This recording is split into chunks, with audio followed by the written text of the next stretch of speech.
If it is your wish to live a noble life, you must not become the loser. Love is no game, it's war! Whoever gives their heart first will be conquered. And with that opening, Kaguya-Sama, Love is War, tells the show's greatest truth and greatest lie. That love is war. Kaguya-Sama is, at this very moment, one of the highest rated romantic comedies in anime, and likely of all mediums.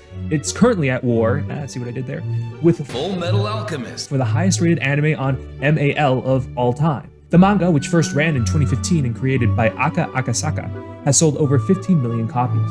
The anime, which started adaptation in 2019 by Studio A1 Pictures, is now on its third season, with a fourth yet to come, though I won't go into the debate of whether or not it deserves to be ranked higher than Full Metal Alchemist. I will say, for every other bit mentioned, Kaguya-Sama, Love is War, deserves the praise.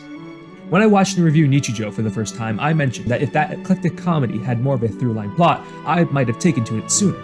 Kaguya is an example of that through-line plot.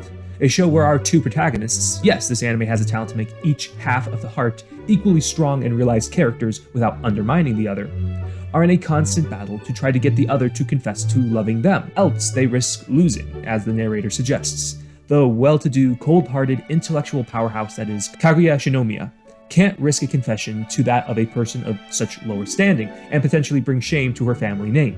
Miyuku Shirogane, an insanely hard worker, top-performing president from a less-than-well-to-do family, can't jeopardize all he's done to earn his reputation in a confession to someone society may think above him. At least, that's what they tell themselves, as both use their unrivaled intellect in games of the mind, skill, foresight, and improvisation to force even the most technical of a confession over the other to win. And this can be hilarious at times. The animators and the voice actors are phenomenal, of course. I won't go into a big old dive and all that stuff, but what really stands out to me are the writers, who are as clever as these supposed super students when working through the overcomplicated inner workings and mental gymnastics that goes into each of their schemes.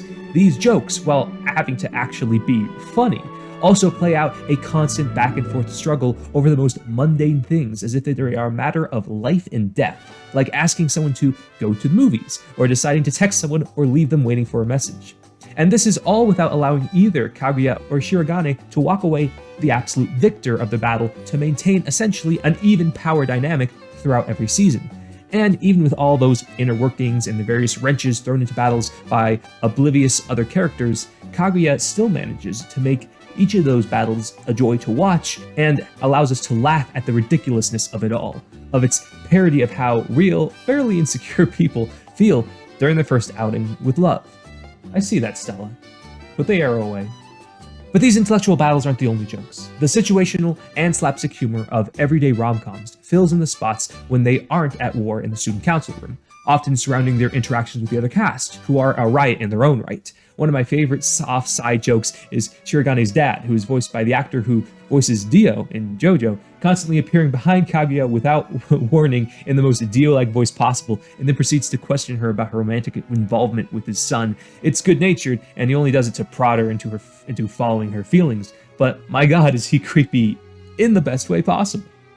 Even if most of these jokes aren't laugh-out-loud funny to you, they're so well drawn and voiced, and in the later seasons often play an important part in the story that you will, without a doubt, be smiling during them and fully engaged. And Kaguya doesn't just do jokes. These writers are talented. They can dedicate an entire episode of Season 3 to a rap battle where Fujiwara curses people out.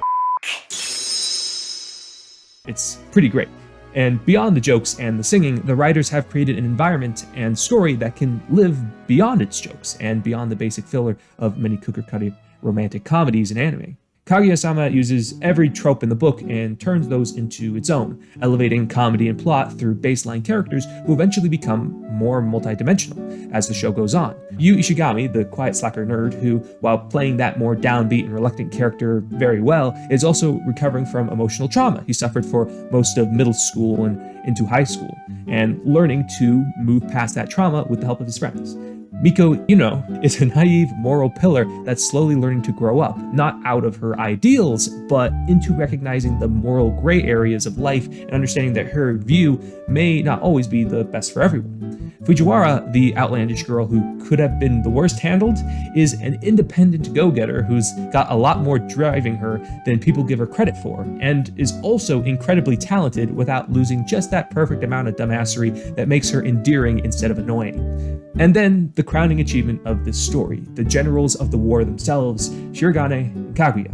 And it's these two and their relationship that makes Kaguya-Sama work more than anything else. Unlike in a lot of romantic comedies, the will they, won't they, or the dude trying to get with some girl they barely know, Kaguya throws all of that out the window on day one. Kaguya and Shirogane are mutually in love with each other, so they're already like 50 steps ahead of every other rom-com protagonist. There is never a doubt, not a single episode where that feeling is ever truly put in jeopardy. There's no cheating, there's no real love triangles. The melodrama is not in the relationship itself or in some manufactured rift created between two characters, but rather in the mind-boggling plays each makes to desperately try to not lose the game of love and yet still obtain that love that they both want desperately, as well in simply their own pride, which is apparent from both the setting of the show, a prestigious, highly competitive, well-to-do school, their jobs as student council, president, and vice president of said well-to-do school with so much say over student life and so much responsibility of maintaining what that pride as president and vice president means,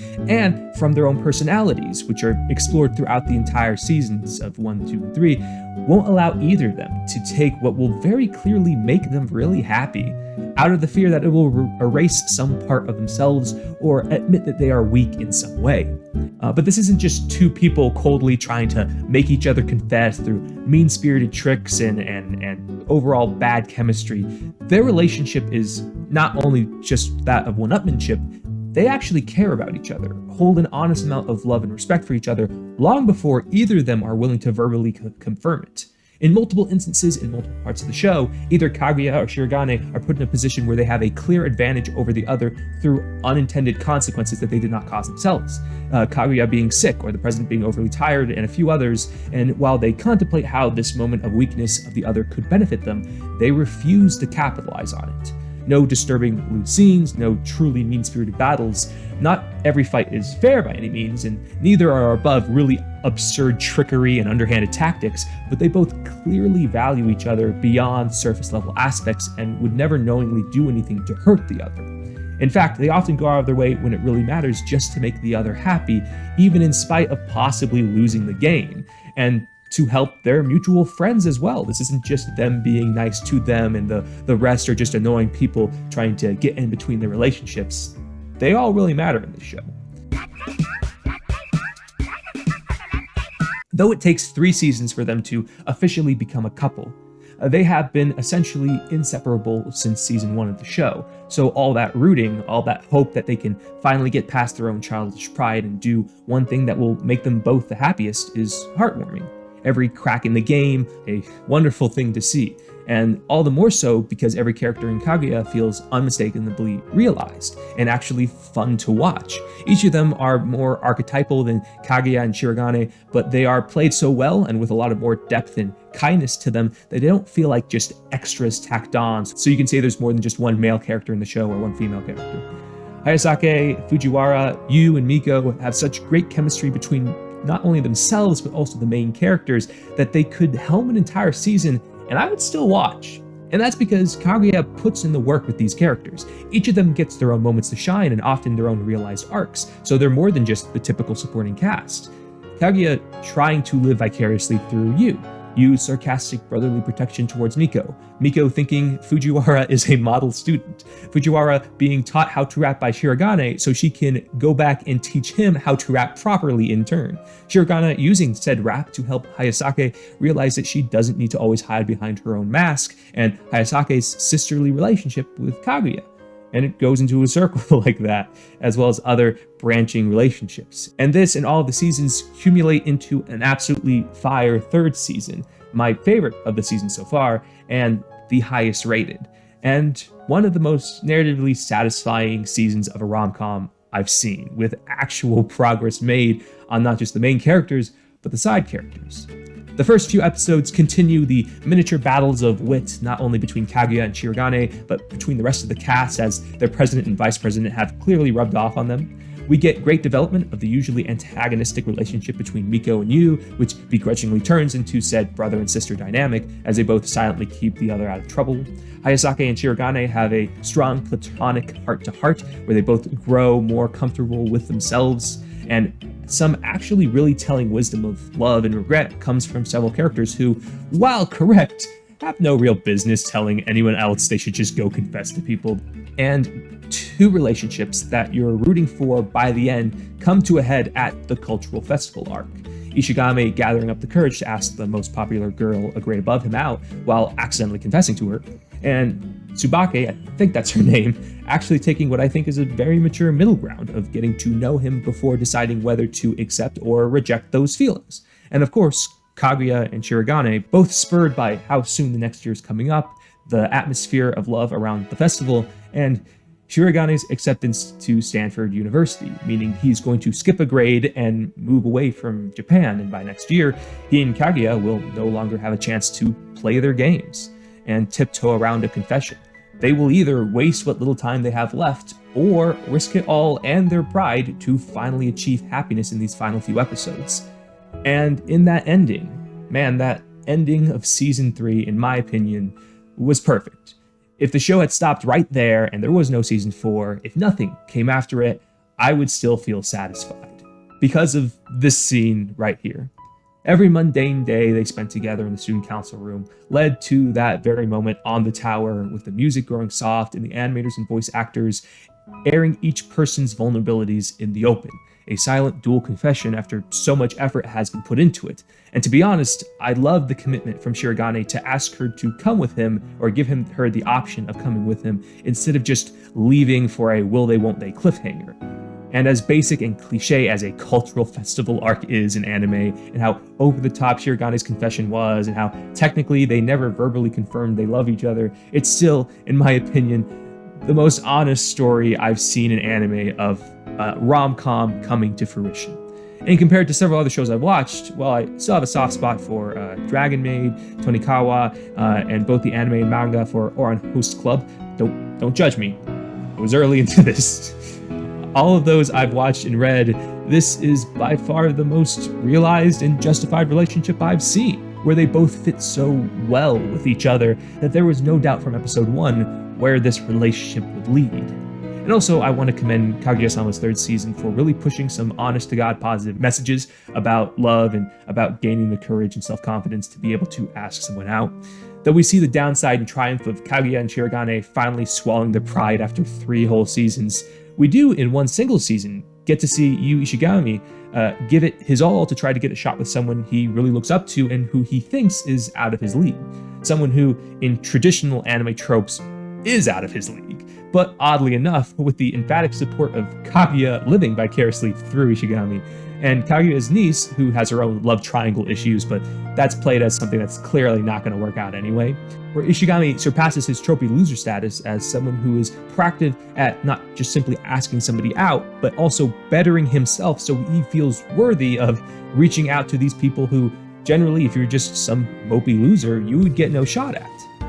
And though he technically doesn't get a yes as to whether or not Tsubaki wants to be in a relationship with it, they both handle it rather maturely as two people getting to know each other. And I think that message and that real push to the people watching not to just wait or pity yourself or lay on your pride when legitimate happiness could just be a few words away is a strong one. And the love and the like shown in Kaguya-Sama, combined with every other beautiful aspect of this show, makes it so worth watching, in my opinion. And lastly, the title of the show, Love is War, which is both true and false. To love someone should not be a battle, fighting for every scrap of love from a person who resists or who doesn't want you or who could care less about you. Love should not be a war, fighting another person for a third party's love that isn't yours to have or who doesn't even acknowledge you. Love is not something to be taken or to win or to parade around.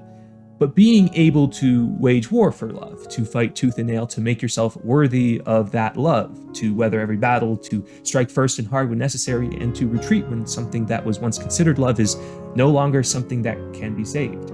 Being in love should not be war, but to fight like hell for those you love who would fight like hell because they love you too.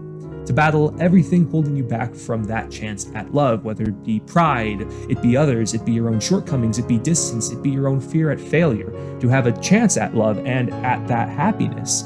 That war is a war I'd fight 1,000 times over. That war is love. Well, thank you all for watching this oddly long video.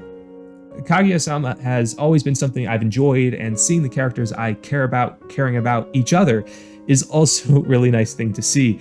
And it's funny, I've only ever confessed to one person myself. No, it wasn't you, Stella. Don't put ideas in their head. And I've had plenty of regrets about my own love life growing up. Plenty of moments that I know if I had the courage to pursue, I probably would have found some form of happiness a lot sooner, but regardless, this show made me happy to review. And if you have any other great rom-coms or com-roms that you would like to recommend me, please do. I've heard Horimiya is great, and I really should watch Rotashio at some point. But anyway, thank you so much for watching. If you really liked this video, I'd really appreciate if you would think about subscribing. I'm on the road to 100, and every step gives me and Stella a reason to make better content and to put out more videos. So subscribe, leave a like or a comment. That helps the algorithm a ton, especially anime reviews, which there are plenty of. And if you're interested, I will be streaming a lot more on YouTube, playing indie games like Signs of the Sojourner, or Turnip Boy Commits Tax Evasion, which I have a video on in my channel right now, or Amori, which I'm ready to be hurt by, and plenty more. So feel free to drop by and chat and ask me any questions you want. It makes for better content, and hopefully I'll help make this little hobby of mine something bigger. So yeah, that's it from us. Like, comment, subscribe. My name is Locklan Star Eyes, and I will see you next time. Bye-bye.